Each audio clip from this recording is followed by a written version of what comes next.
இன்றே டவுன்லோட் செய்து உங்கள் ஃபேவரட் ஷோக்களை என்ஜாய் பண்ணுங்க.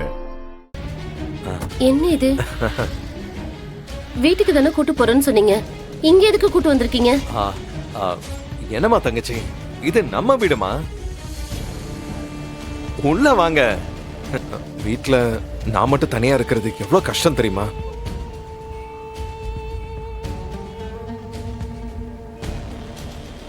அட வாங்க.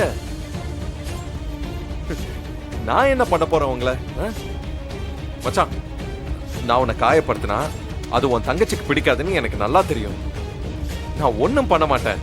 ஓகே, வாங்க உள்ள வாங்க. வாங்க ப்ளீஸ் கம்.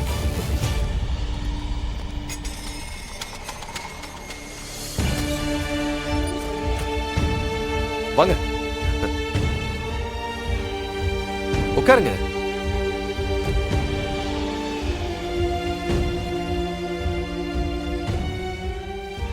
பாத்தீங்களா, அஞ்சலி இல்லாம வீடே வெறிச்சோடி போய் கிடக்குது.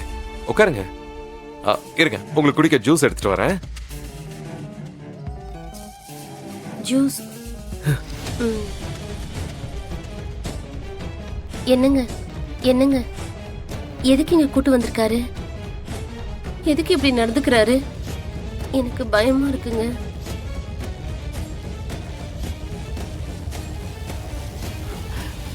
அஞ்சலி கிட்ட விஷயத்த சொல்லுவோம். அம்மா,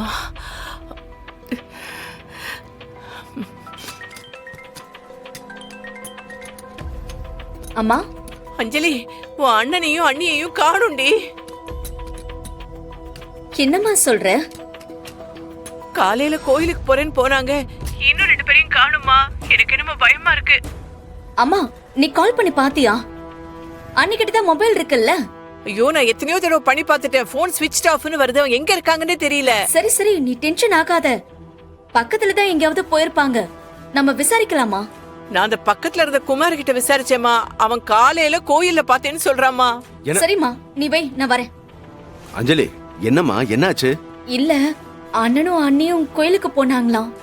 இவ்வளவு நேரம் ஆகி அவங்க வீட்டுக்கு வரலையா? அதனாலதான் அம்மா டென்ஷன்ல கால் பண்ணாங்க எனக்கு. ஒருவேளை மகேஷ் தான் அவங்க 2 பேரையும் கூட்டிட்டு போய் வச்சிருப்பானோ? அவன் தான் இந்த வேலையை பார்த்திருப்பான்னு நினைக்கிறேன். அஞ்சலி, இருமா, நான் ஒரு 10 நிமிஷத்துல வந்துடுறேன். அங்கிள்,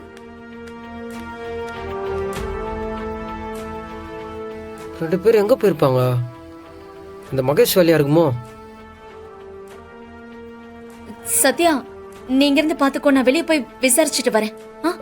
இருங்க, நானும் வரேன் கூட. வாங்க போலாம். வாங்க.